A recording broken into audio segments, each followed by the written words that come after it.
Tim. How are you? Well, I wrote back. Mayor, you remember Jason, right? This is Tim Long. Tim Long is our task manager. He's on the NPE side. You want us to do that? Probably better. I think the question is going to be directed to y'all.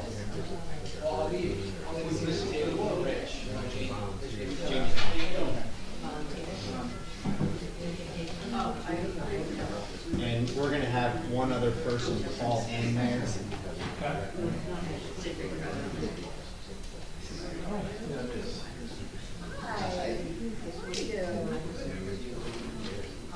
Can you see where I can make this a full page?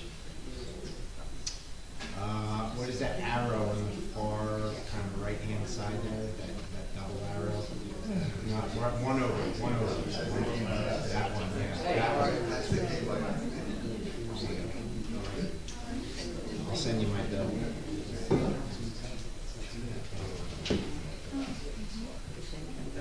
So you have the cost estimate, right?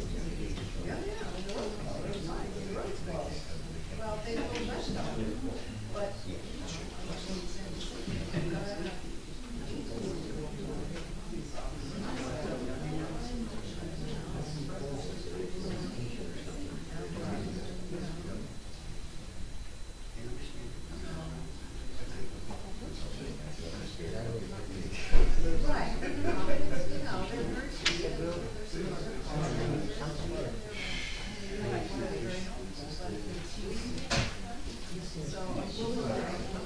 Kim's not coming, right? Actually, she'll be here. Oh, she will? Yeah, she just ran out to get something done.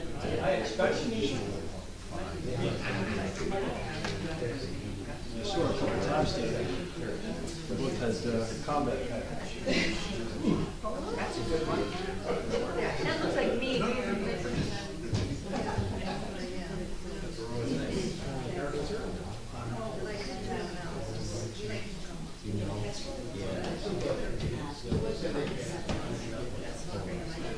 What is it? Is it case sensitive?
What road?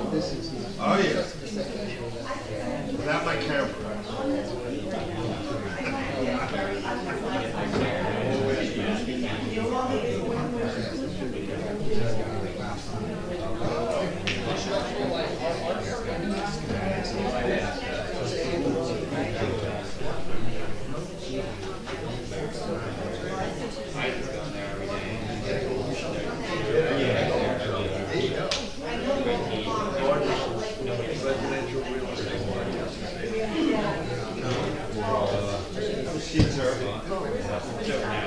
Yeah, and I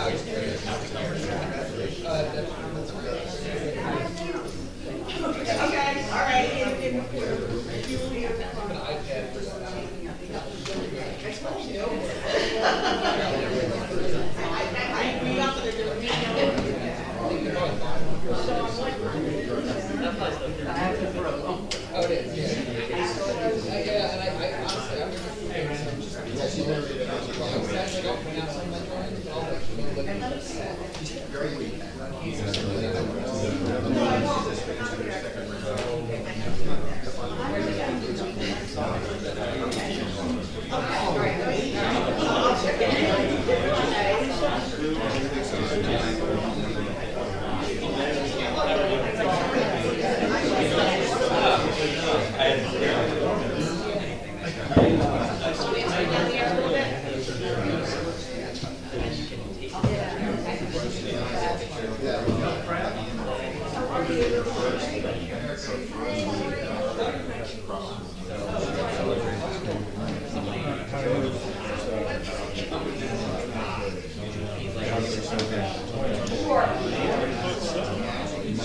I just left that in there for the next meeting.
Yeah, because they look, well, this thing going on right now.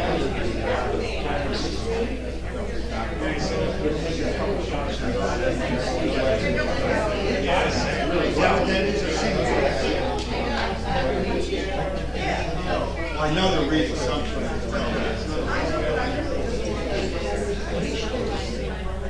Well, that was. No. Read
the next building. About an hour and a half. Okay, we're going to get started. It's 5 o'clock, everybody. We'll start with a pledge of allegiance, and then we'll proceed from there. Pledge of allegiance. To the flag of the United States of America, to the republic which stands, one nation, under God, indivisible, with liberty and justice for all. I wish to announce that the 48-hour notice is required under the Open Public Meetings Act was emailed to the Asbury Park Press, the Co-Star, and the New Coaster on December the 16th of 2021. That a copy has been placed on the bulletin board in the borough office and that a copy has been filed with the borough clerk. Okay, thank you. And thank you, everybody, for coming tonight. We've got a couple things on this agenda.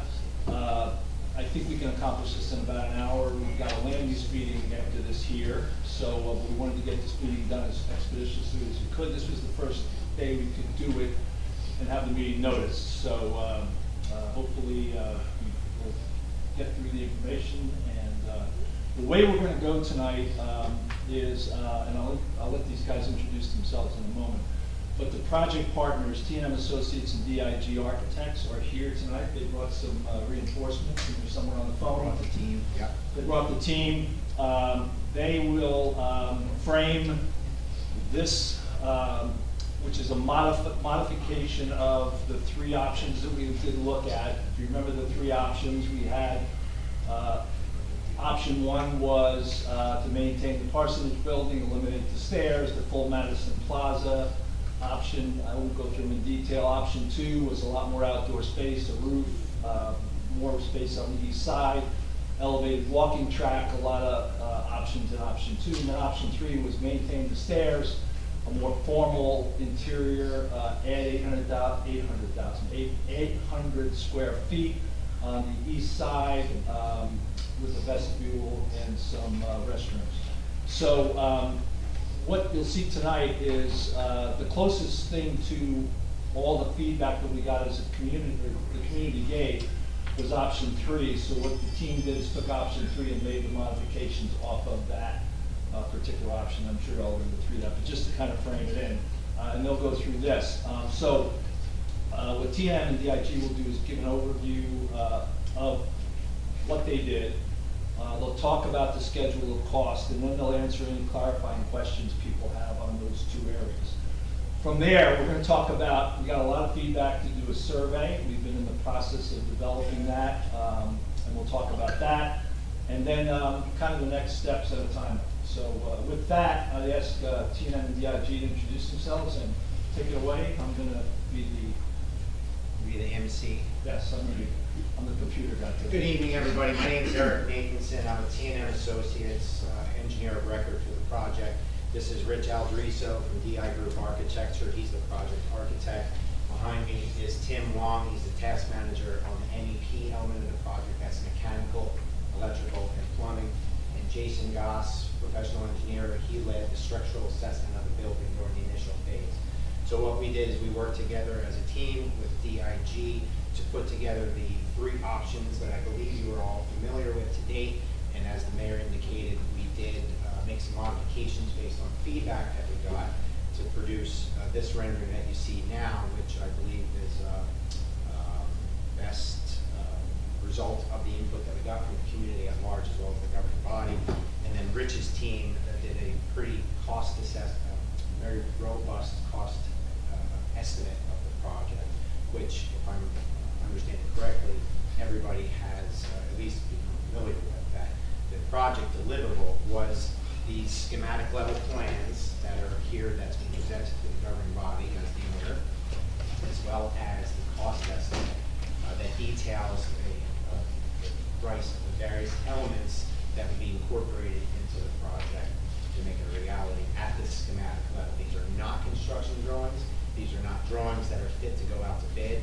They are schematic level drawings for information purposes, but the cost estimate that we prepared, and Rich will speak in more detail about that, and hopefully we can answer some of your questions, is the result of the efforts that we've put forth since last October. So with that, we're here to hopefully lend some more clarity to the process, the deliverable that's been presented, and any further information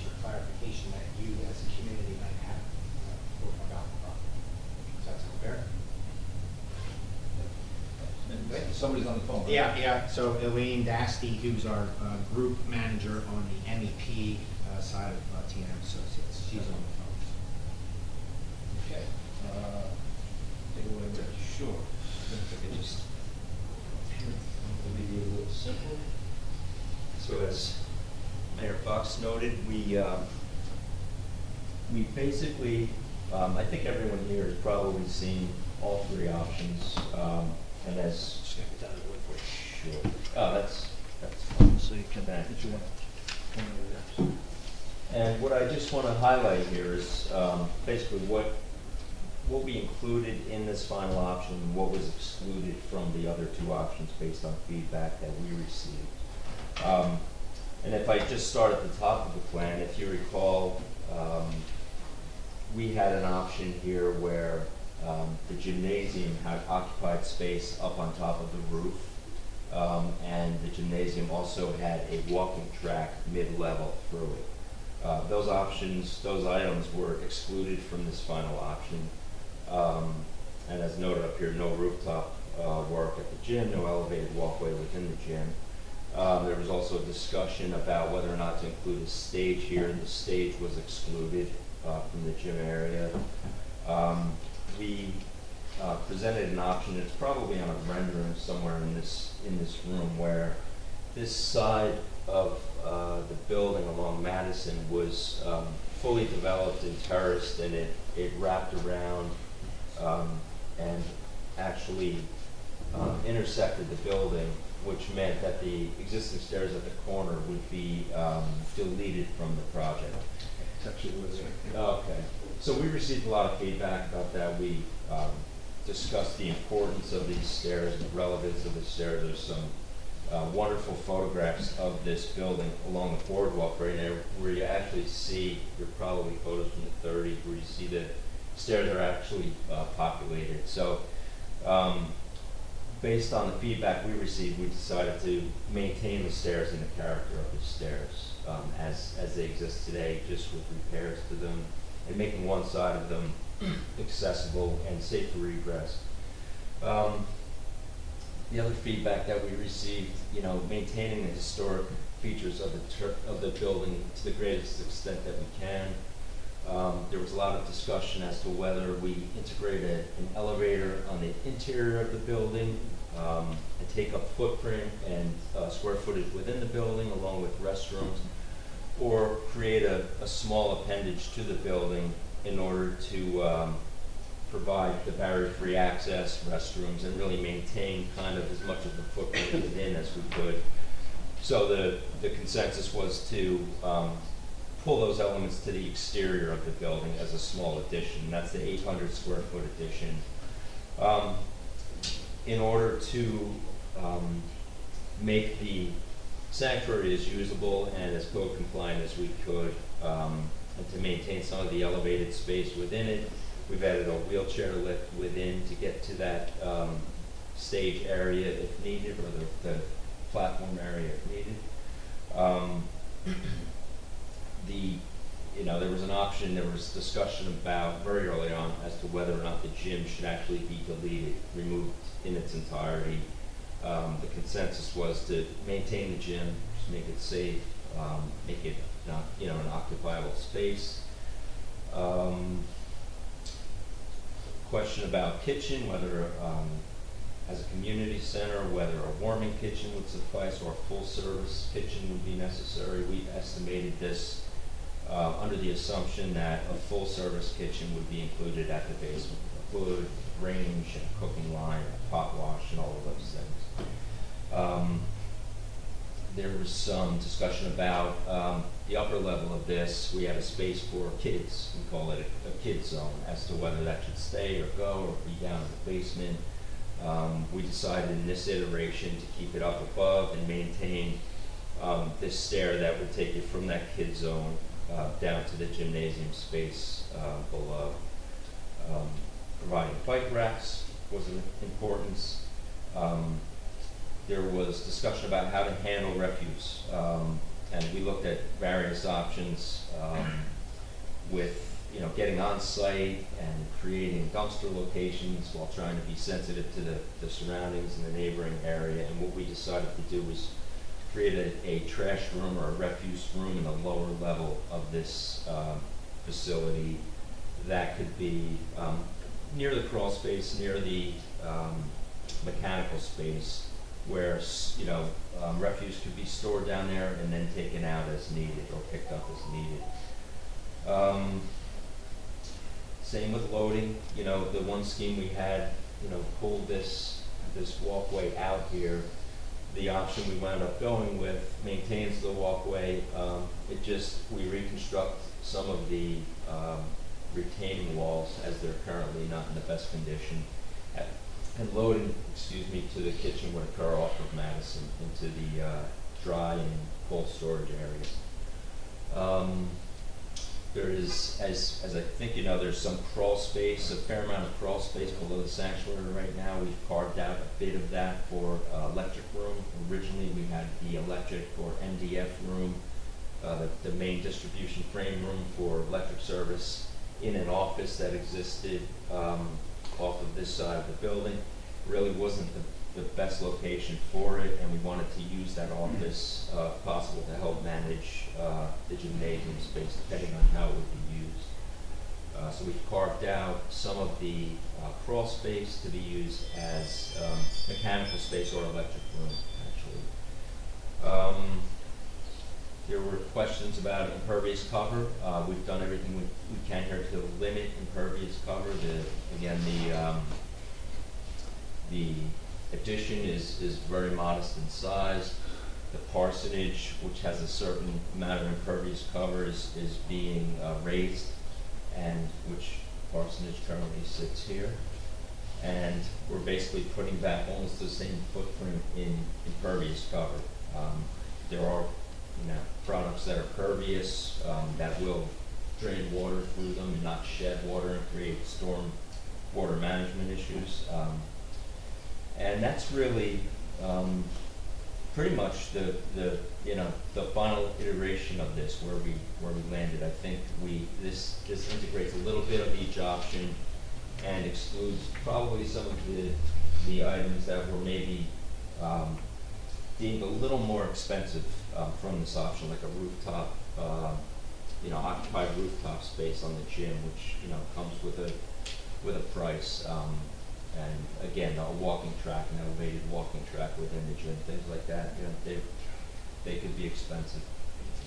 And that's kind of where we landed with the footprint. See if anyone has any questions on footprint or any clarifying questions on that. If they don't, we move to the cost part. Any questions? Is it all right if we just stand? Would you want me to go What's to the protocol for a town hall? Do we need to go formality with minutes? Yes. So if you just go to the microphone Yeah. so we can hear you, okay? Hello. So I'm Susan Pearsall. I'm a resident in 13 Pacific Ave. And I have a question about, I've heard some discussion, and I'm a layman on this, so, the Historical Society and integrity of the building.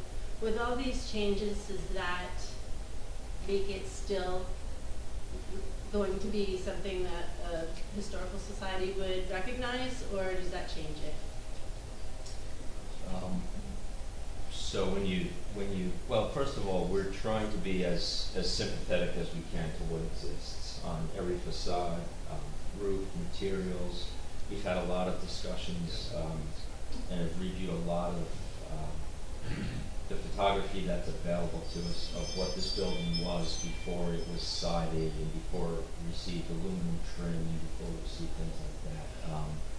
We went to the extent of having a restoration entity for stained glass come out and review the entire building, provide a report for us, provide an estimate for us. So kind of being sensitive to what exists there is very, very important to I know this group, and certainly important to almost everyone we've spoken to about the project.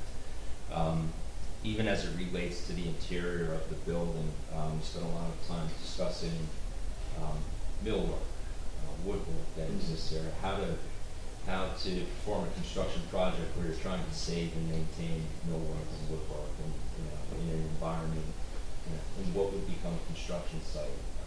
Same with the pipe welding. So, to the greatest extent that we can, while keeping this a code compliant building, we're trying to be sensitive to what exists and even bring some of it back, some of what you don't see right now, trying to bring some of it back. So would it be considered a historical? Well, to my knowledge, it's not on the register. It's not on the register. Register. Thank you, thank you. That was your only question, I'm That was- sorry. It's That okay. was a long-winded way to get to the punchline. Thanks, Kim. No, I did, yeah, sorry. You had to lay the context out. Very well done.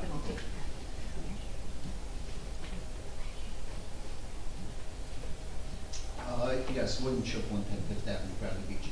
A while back ago, I see my idea of the parking has been eliminated, going around and everything.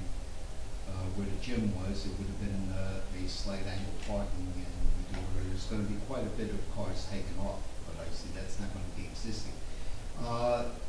You said that the building, the freestanding building is going to be taken out.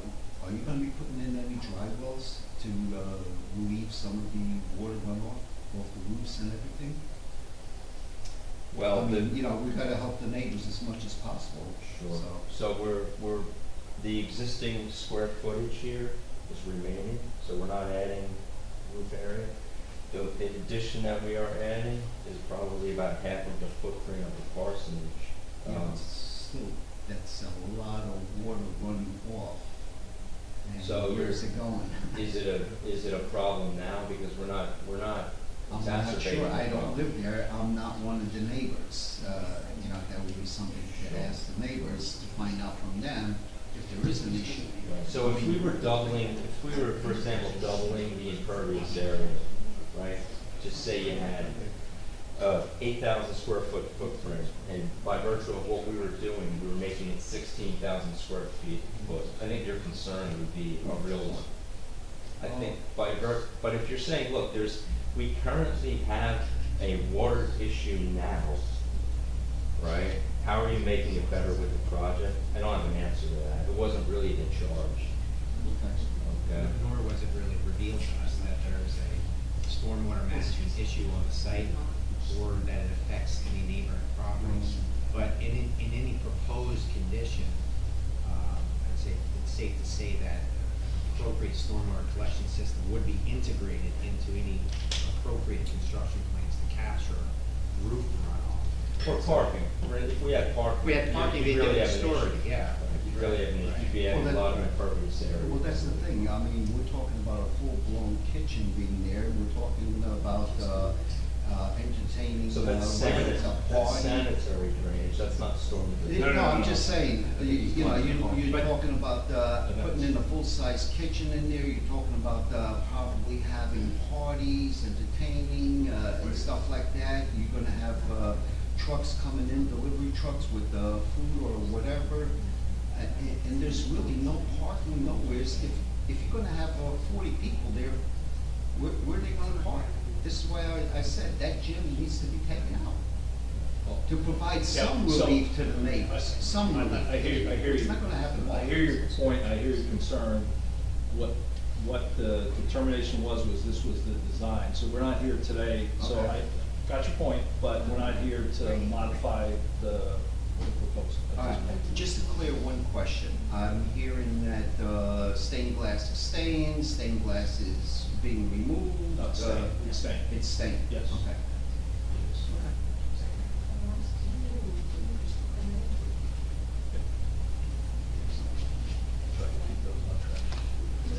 This is really quick. I think a lot of us have gasped a bit about the price tag. And just, I'm sorry, I think that there's been a collective gasp in town with respect to the final number that came up. And some things that some of us thought might wait till later or that could be somewhat modified. I don't really expect to get into any back and forth right now. Along the lines of Mr. Shook's concerns, I'm wondering if maybe we don't need like to cover the whole next door property with pavers.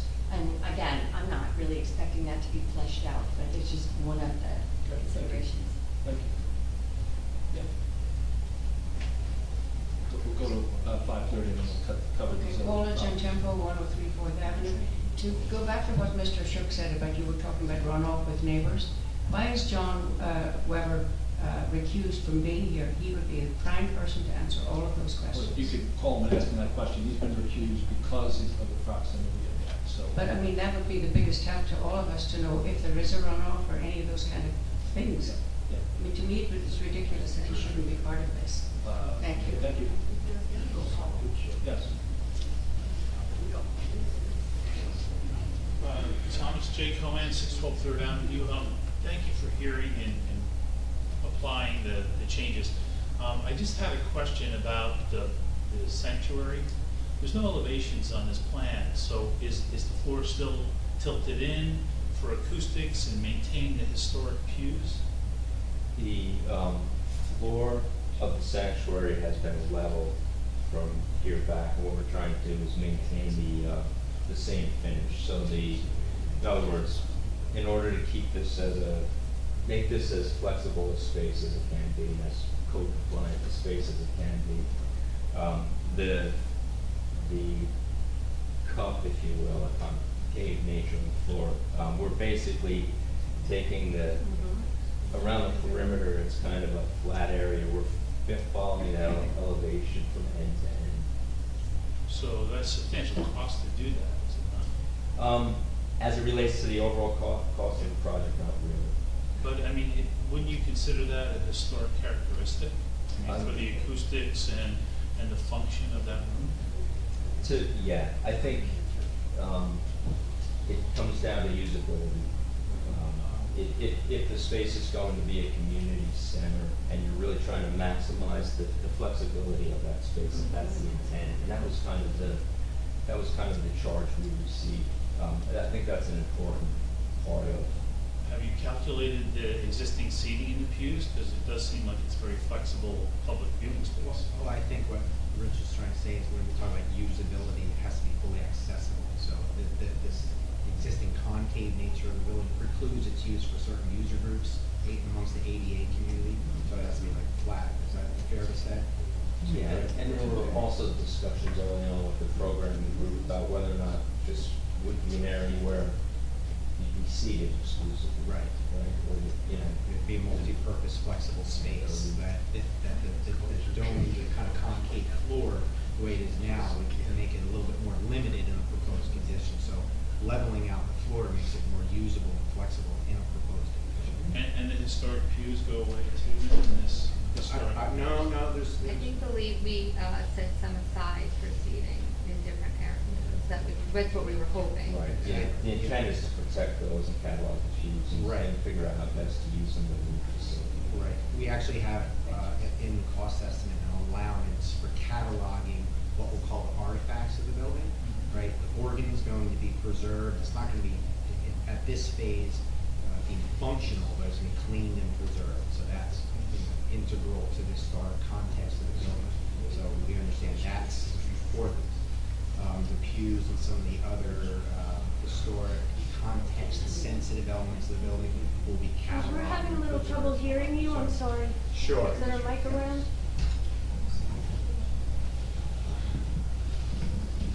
What I was saying is that for some of the building elements that are considered context-sensitive or historic in nature, the cost estimate actually includes an allowance to catalog those particular items, like the organ that's in there. It's not going to be repurposed so it's functional, but it's going to be cleaned and preserved. So there's an allowance for that. The pews themselves, because they're sensitive to the building and they're important to the community, those would be cataloged and preserved so that they could be reused to the extent possible. So some thought has gone into the context sensitivity of the building in a proposed condition so it doesn't lose its historic integrity, if you will. I just have two more questions.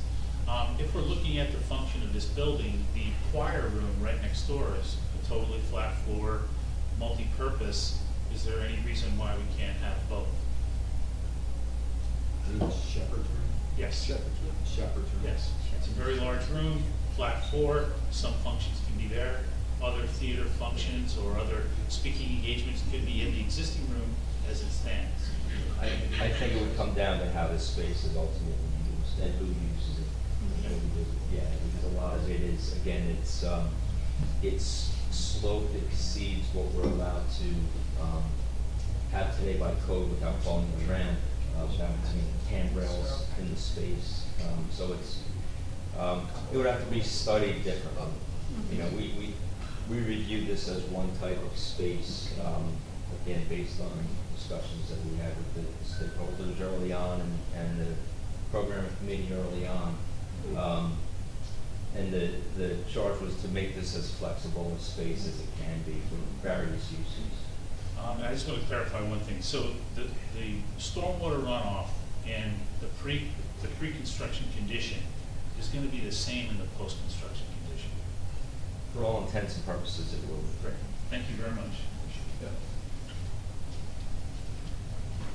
Take Paul and we'll move to the cost. I just want to repeat comments made at the siding meeting that we had about which plan to take. We specifically stated that we really wanted to maintain the sanctuary as is for reasons of acoustics. That space is going to be used as a concert space for organ recitals, and we've already raised money to completely restore the organ. We really think that it's necessary as a concert area to maintain the acoustics of the room. And there's certainly no need for any more flexible space. We've got a huge amount of flexible space in the Shepherd room and in the gymnasium. That's just one small point. I mean, that was made quite clear in our meeting, and I'm afraid those instructions did not get through to you. As far as code, it's my understanding that the amount of code that we have to meet depends on the percentage of renovations that are done to the building itself. And there are all sorts of mitigating factors in maintaining the pitch of the current pitch of that auditorium. I'm sure, have you actually gone through a full analysis of what percentage renovations we're going to be doing to the building and what that triggers as far as code enforcement? We do, based on the use that, again, we endeavored to meet for the space, we did do a code analysis. And again, to make that space, to use the space as flexibly as possible, Is that part of your engineering report? Have we seen that? Has that been delivered? That's not part of the engineering report. What about the mechanical engineering report? Was that ever delivered? T&M Associates did a analysis of the existing MEP system at the building, so it was deemed pretty much obsolete. Right? So was that report presented to? It was presented to the owner. It was presented to the borough. It's public. We do need you to be Well, able to it's louder. public. Where is it? Sorry, I'm It's on the here. website. There are people back there. I'm sorry? I would Use the really mic. encourage people to use the microphones and speak up, so we're talking about ADA compliance. You've got people all the way in the back. I can hear. Okay, there are people who can't. Can't hear. Has the council seen the mechanical analysis? Yes. A week ago, that's right, And you say it's public? on the website. On the website. Correct. Where is it on the website? Under project, I can send it along. I just was there just now, and it's not there. It's on the website. It's on the Okay, website. also, I noticed that the plans, that link no longer works on the website. It was working up until today. I'm just wondering where the plans are now. Anyway, I mean, how can we judge whether all mechanicals need to be replaced unless we see the analysis? We have the analysis, Paul. The public hasn't seen it. The public has seen the analysis. I doubt that very much. Well, I'm sorry, you're wrong. Thank you. Thank you.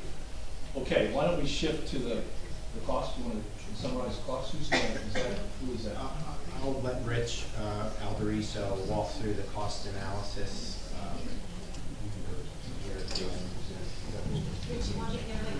How about this one?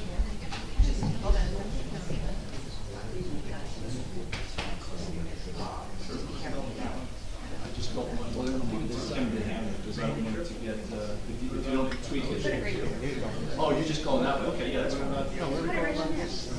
Yeah, except I gotta keep, I have to keep moving it. Or just put it right here. He doesn't need it. Yeah, I do.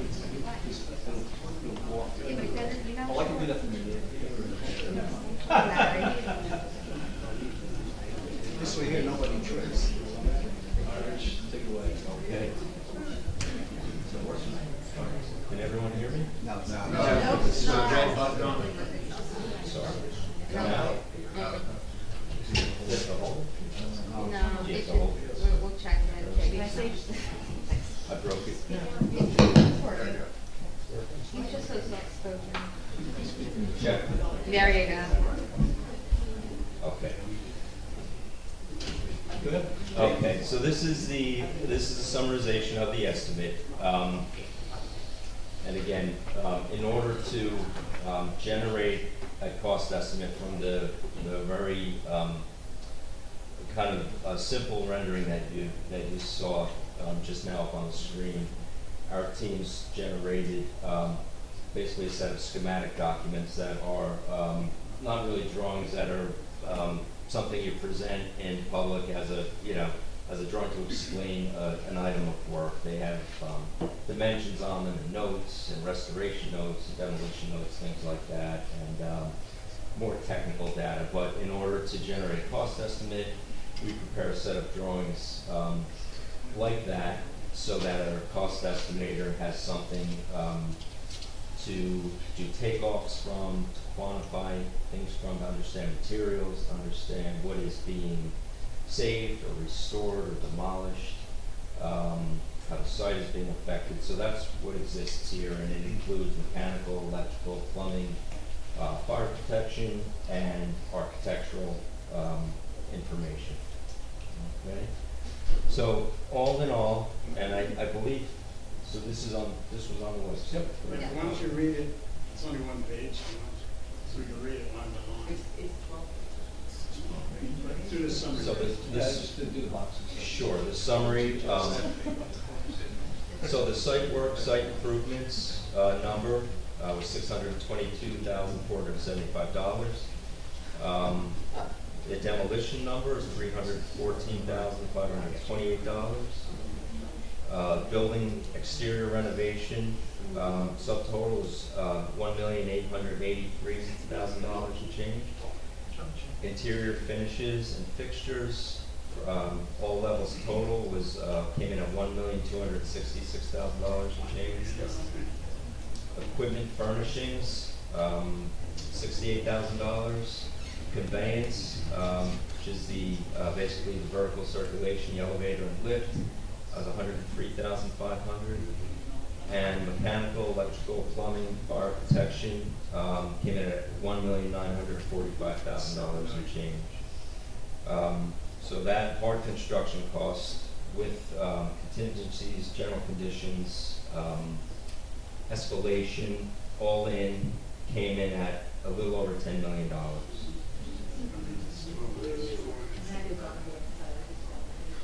So, as somebody, the gentleman in the back noted, this is kind of the summary sheet. I believe what's on the website also would be the detail for each section, whether it's site, whether it's mechanical, whether it's roofing, things like that.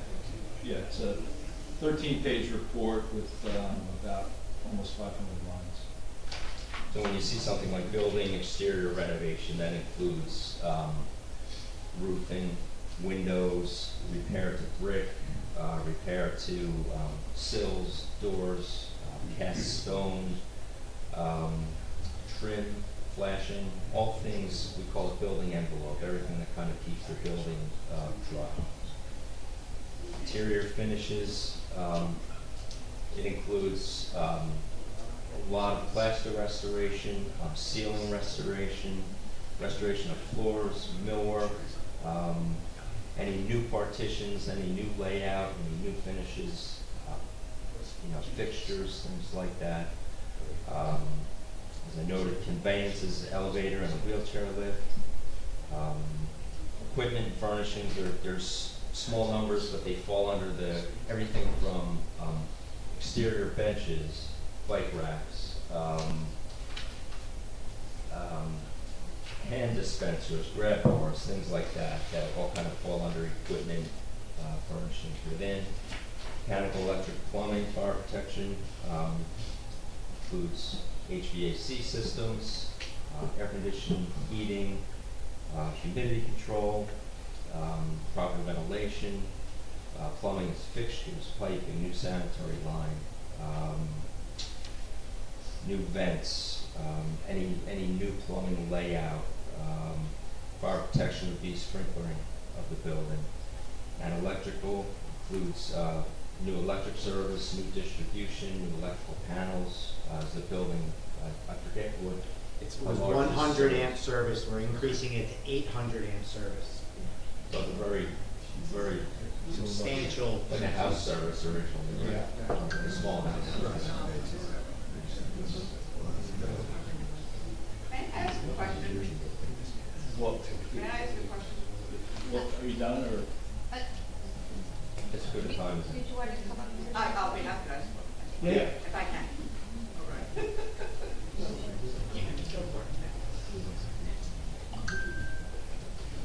Hi, Cindy Lakenda, Fourth Ave. We're relatively new, we're only here the first past year. So I know we don't know every backstory to this, and it's a magnificent building. Have you also done a cost comparison, knowing what these numbers are, to what it would take to just upgrade the current rec center that we have with all the bells and whistles that we may want? No, we haven't done that. Okay. And wouldn't we want to do that? I mean, I understand the question is about having this building and do we want to save it, and I'm sure there's a lot of sentimentality to it, it's magnificent. However, do we also know, would this be a situation where ultimately it would go to referendum for a vote from the?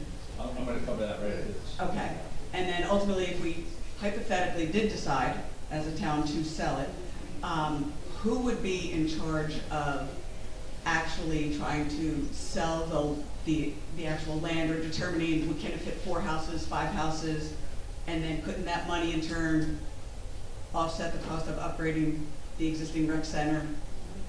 Yeah. So that we should We're still not- be ahead of the game. Yeah. But I'm saying, Understand your point. to go through this whole iteration without knowing what a cost comparison of what our existing is kind of hard to put to the neighbors to say, listen. It is, but we needed to get to this, because we didn't have this. Okay. So, are you? What was your name again? Sorry. Cindy, Lieutenant. So are you saying that then there will also be a cost comparison, or someone will look at, or even perhaps this group will look at what would it take to upgrade the existing rec center to send that out to everybody? We'll confer on that, I don't want to say. I haven't given any direction by council to Okay. do that. Yeah, I'm So we just haven't wondering, done it. I understand. why not? Right. That's all. Okay. You raised good points. Okay, great, thank you. You then you. While you're coming down, I've got a question, Bridget, for you. Do you have any water issues? In my house? Yeah. I got a pervious, impervious question. Do you have any runoff issues in your house from the church? Water runoff? You mean like into the sea? Well, no, just general water from the church. Okay, thank you. It came up as a question, and I figured you might know the answer. Thank you. Harvey Rosenberg. I had a couple questions. Quiet, please. We're building a building here roughly for 10 million today, which most likely by the time we get done, be 12 million. That is good. What is the financing charges, the carrying charges to go along with this? Yeah. We know nothing comes free. Right. And part of that, what is the anticipated operating per year to operate this building with insurance, maintenance, and stuff?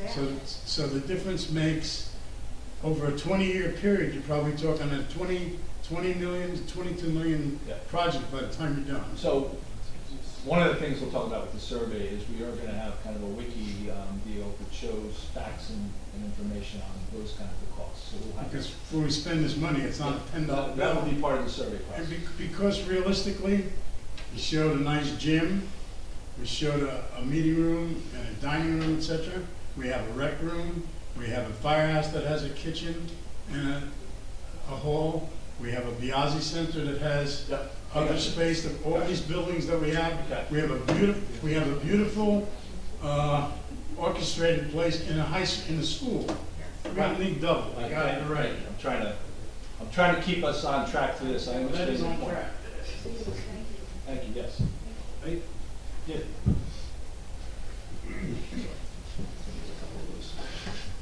John Akers, 1009 Ocean Avenue. As a builder, I have a question. How long are these prices good for? Because I'm getting quotes on jobs that are good for 5 days. I didn't even open the email for the 6th day. So you want to cover that? There is an answer to that, Rich. Go ahead. Yeah, so we factored in a year and a half of escalation, assuming a midpoint of a construction duration. So what would that be? I'm sorry? $385,000. An escalation. So this Add price is that to- guaranteed for a year? That's part of To that number? It's part of that number.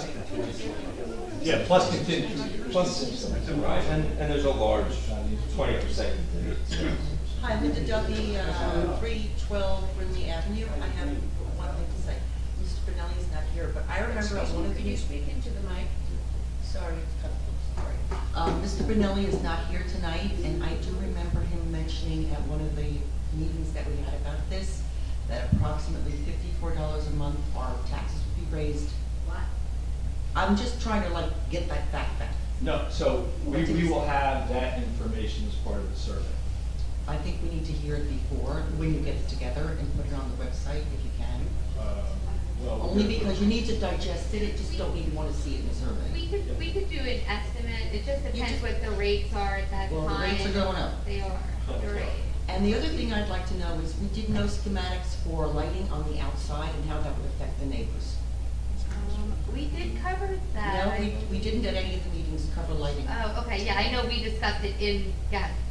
Because there's a lot of back houses around there that would be affected, and also John's house would be affected, because what are we gonna do with that section with the parsonage gone? Yep. What are we doing with it? Well, it was on It the was, schematic. no, it wasn't, there. Yeah. It looked like it wasn't there. The parson, you're right, it's not, it's gone. And that's what that Okay. No, there's still a huge, how big is that then? The whole property. Pull up the Talking rendering. about indicators like that, that's what that is. No, I just want, well, you needed to, We where can is it on the old show one? you, we can show you. Oh, yeah, show me real quick. We can show you, because All right, go. we're on the clock. Go.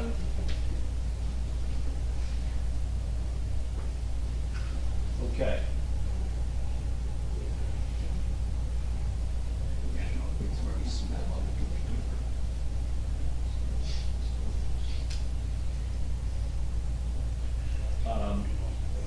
So Rich, I think you're.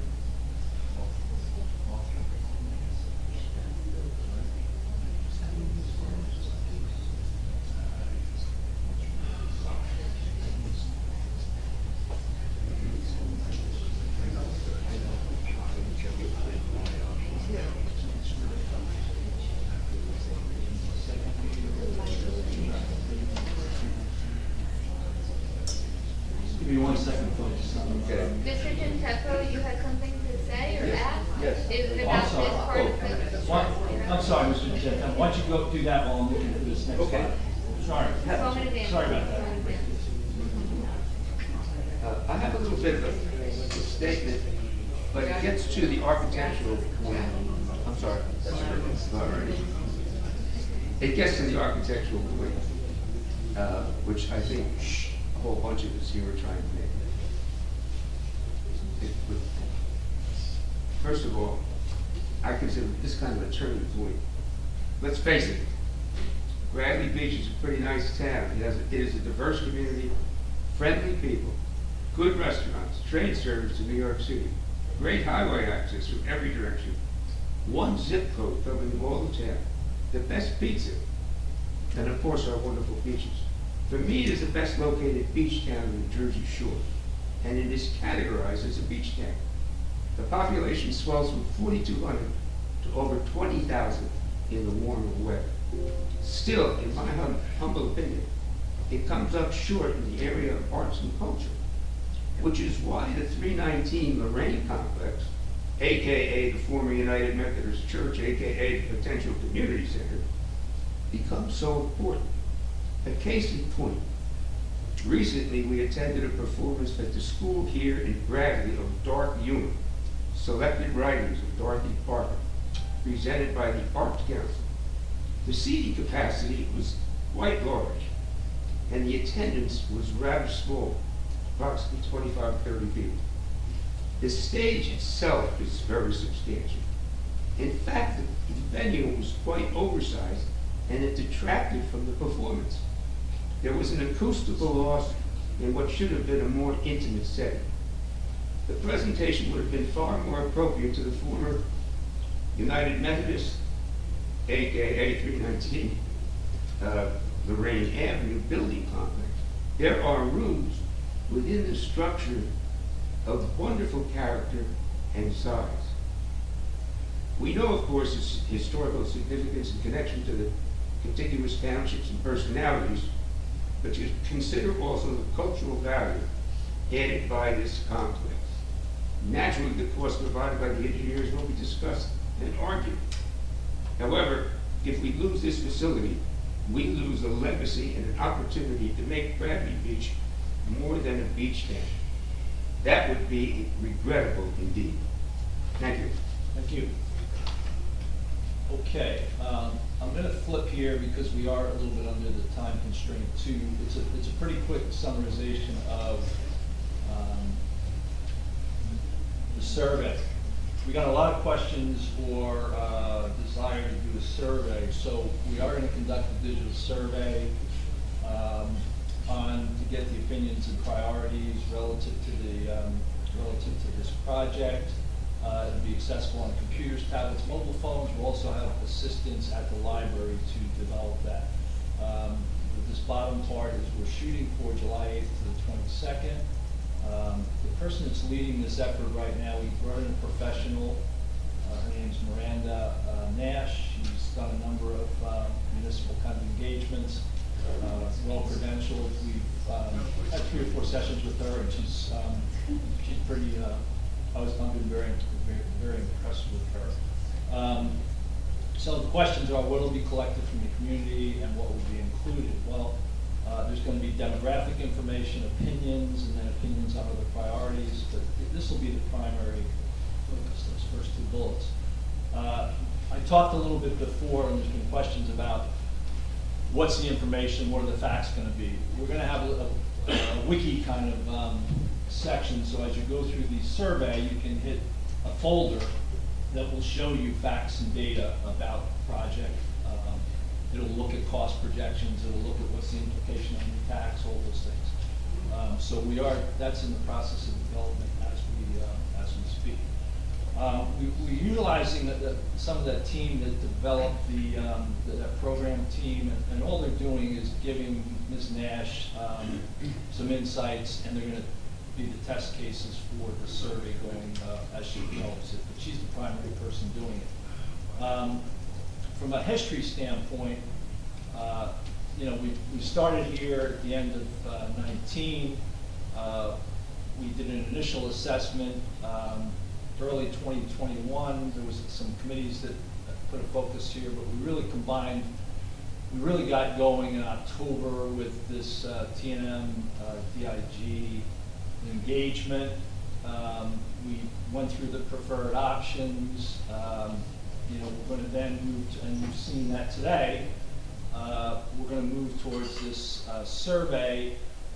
The intent right now, or at least the view, is that we would do a referendum question in November. That's certainly open to discussion, but to do that, we would have to have the core question answered by August 16th to be on the November ballot.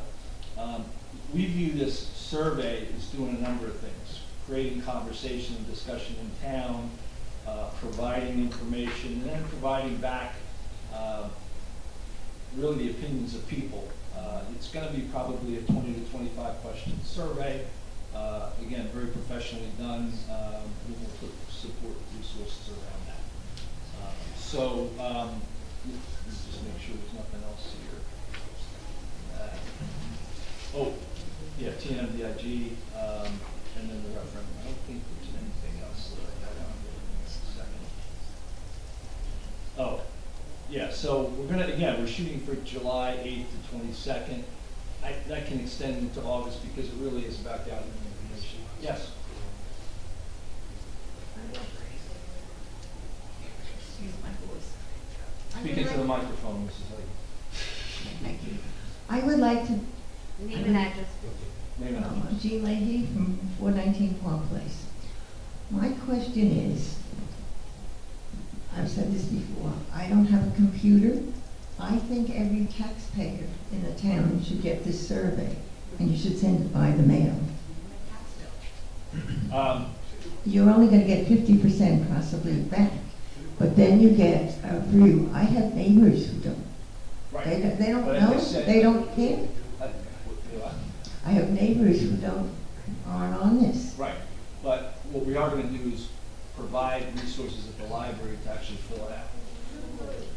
But how are you gonna notify these taxpayers? We have a lot of Airbnbs, what are they? We have come up with a mechanism of going through each block and lot. So what's gonna happen is it's gonna go out to the, the survey is going to be ready. And when it's ready, you can go to the library, you can come here. There actually was something that the borough sent out saying if you did not have access to internet or a computer, I did it was fill it mailed out. out. So we will know those people and we will contact them. If it's that we have to come to the area to fill out the survey, or whether it's a paper survey and we complete it with you there, we can do that as well. Why can't you put it in the mail to every Because house in town? because this is what could happen. You have somebody that could be a residential homeowner, they can be a renter. True. You can have a business that has a business, but you can be a business owner of the building. We want to reach out to absolutely everyone. So The in that taxpayers. survey, it's not just going to be the taxpayer though, right?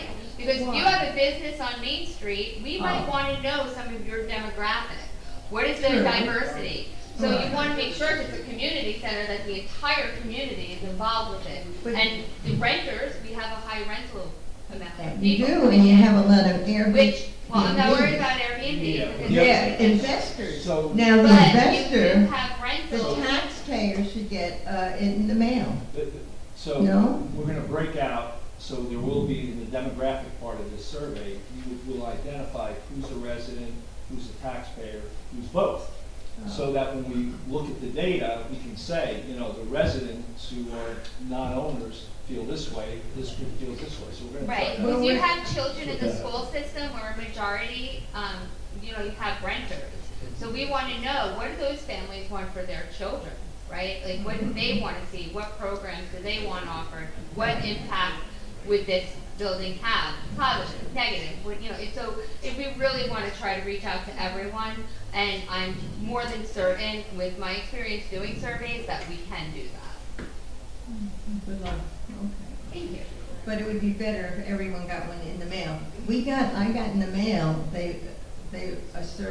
not a survey, but a brochure, nicely written, to donate to the church. That was not from the borough. I know it wasn't, I mean, it But that was, came in the mail. but that came in the mail. Yeah. Yeah, you can hear me, I get loud now. For this survey, what is that gonna cost, what is that costing us to pull that survey together? Or employ that person? It's marginal. It's marginal. I'll tell you it's marginal. It's not It's not. It's not even we 5 usually figures. do. Okay, but then, and I hear everybody's concerned about money, I have it too.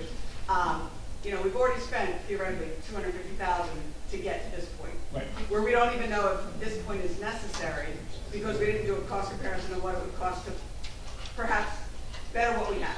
That could come back saying, hi, it might cost us $1 million or $2 million or $500,000 to get what we currently have. Yep. So we've already spent the money. So, like these residents are saying, what's the big deal to just pay 58 cents or whatever the current rate is to everybody and anybody? I mean, you're talking anywhere between $25,000 and $5,000 to ensure that everybody has been communicated upon. It is our objective to get to every person. Right, The other point of that. I don't mean to interrupt. However, yes, you're saying that, you want to give them avenues to do it, but you're still making it cumbersome on the residents to, well, you can come to town hall, you can go to the library. Everybody can get everything by mail. Everybody can get everything by email, okay? There's no reason that we can't flood everybody with both options, and however they choose to respond. We'll definitely take it into consideration, I appreciate it. I mean, I would hope so, because like I said, No, when we're talking about wanting to but $2 it's million, a problem we're hemming and hawing over maybe possibly $2 to $5 grand for a mailing. It's not the cost of the mailing, It's it's the effect. reaching everyone. Yes. Right. Because if you have, let's say I rent someplace in No, I Bradley understand Beach, completely. me as a renter, Right. I will get that mail, or the landlord. I understand, but however, you as a renter are not gonna have the burden of the tax bill Understand. for using this as I'm a resident who is. That's all I'm saying. Yeah, understand. I got Thank you. you, yes. Only have time for about 2 more questions. Lauren Egbert, 404.5 Brindley Avenue. There's so much to be said and so much to be absorbed. I wanted to talk a little bit about process. When this first started to be a really active discussion was, when we started to open up again after the pandemic. And it's arguably a very hard time for making decisions and for optimism and for, just for people in general. When I heard the idea of town hall meetings, I had this picture of like advertised events that were 2 or 3 weeks advertised in advance at convenient times, probably the school auditorium, and when I hear, like this, for example, that the floor being flattened in the sanctuary, which is a considerable expense to rip it up and to then flatten it, was a result of consultation with the stakeholders. And we're talking about 5 citizens, I think, in that case, who I'm enormously grateful to. They provided a service. I would have loved to see something that was more inclusive, but after that, we started having these town halls and council meetings back to back with about 2 or 3 days notice. And in those meetings, these very skilled and knowledgeable gentlemen were not there. And just about everyone, to a man and a woman, said we would like to scale this back to what makes that building livable and usable. And we expressed, specific concern about maintaining the sanctuary as a event for small concerts and keeping the pews and the pitch of the floor and coming up with an ADA solution that would allow access to certain seats for people who had mobility issues. I am hoping that we can again start a process that will consider,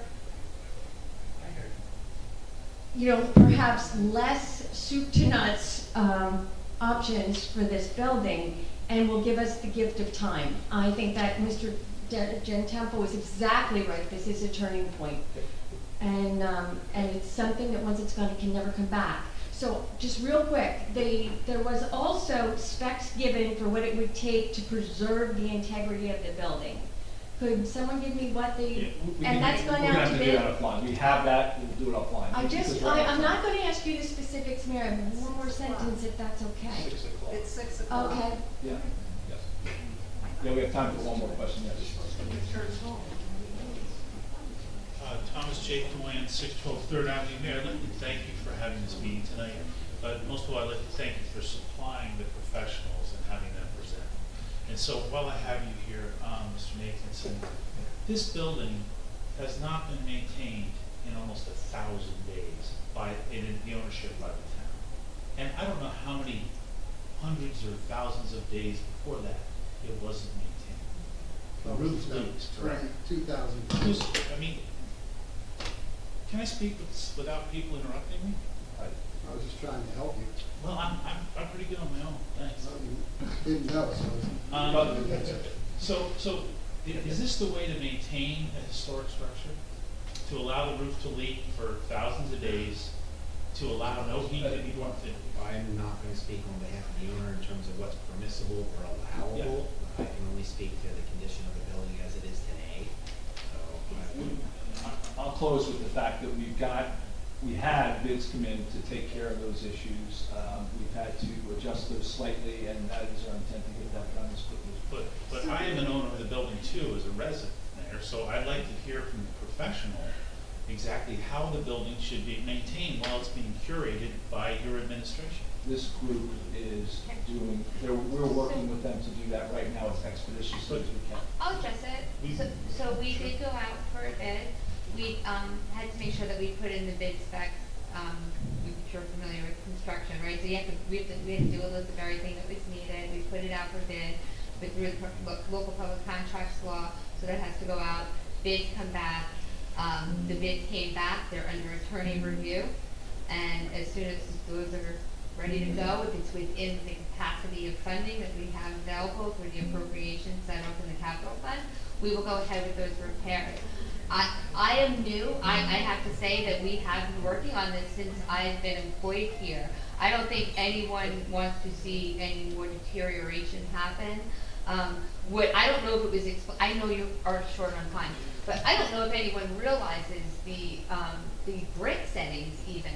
It's not an easy repair, and what was happened was these bricks were sealed up for years, so the water has been getting inside. So there's just so much going on as well that when we go ahead and we try to mitigate any of this or remediate anything, we have to make sure that we do it right so there's not any further damage.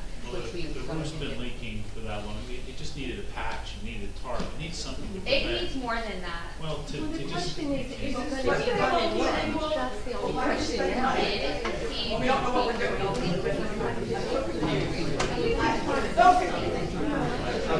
Okay, folks, land use meeting's coming up, so we have to use this. Thank you very much for your time.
Don't leave, I gotta give you my card. I've got strangers in here. She's my bestie. It's been here 4 years, I've never spoken to this mic before. I could have went on and on.